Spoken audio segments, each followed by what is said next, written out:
Hey friends, I want to share with you a new theologian in our studies here. Well, not new certainly, but new to us in our studies here. I want to share with you about Augustine of Hippo. Some will say Augustine, like St. Augustine in Florida, named after him. But most theologians would pronounce his name Augustine, so Augustine. But born 354, died in 430, and so definitely from a long time ago. He came to Christ in his 30s, was part of the Roman Catholic Church, became a theologian, preacher, and just one of the, probably most theologians would agree that he's probably one of the most five influential theologians on Christianity and in the history of Christianity after the writers of the Bible.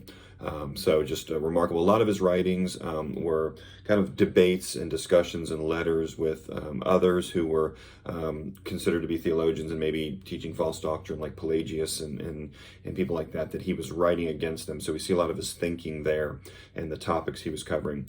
He wrote other works as well that we still have today. And so one of those would be The City of God, which I would commend to you to read. And then also this one here called Augustine's Confessions. And he, in this book, that's kind of like an autobiography, but talking about his conversion, his struggle with sin, and just a lot of great insight there. So I commend this to you. He was born in Africa and ended up dying in Africa and served there. And so let me give you a few quotes today just from Augustine that might be helpful for you. From his Confessions book.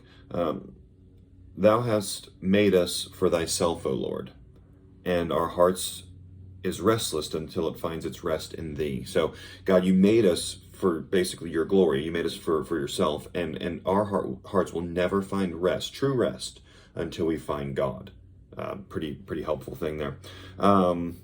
He says this also in Confessions: to fall in love with God is the greatest romance. To seek him, the greatest adventure. To find him, the greatest human achievement. So a couple there. One more maybe would give you here is: there is no saint without a past and no sinner without a future. And just one more. Okay, I'll give you this one too.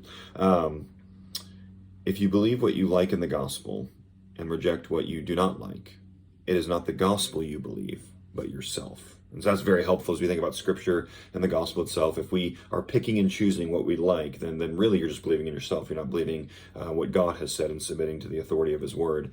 So we need to believe what God has said, believe what God has said in the gospel, and not just pick and choose, but accept and believe in him. So anyway, hopefully this is helpful as you learn a little bit about Augustine, and it's encouraging for your day today.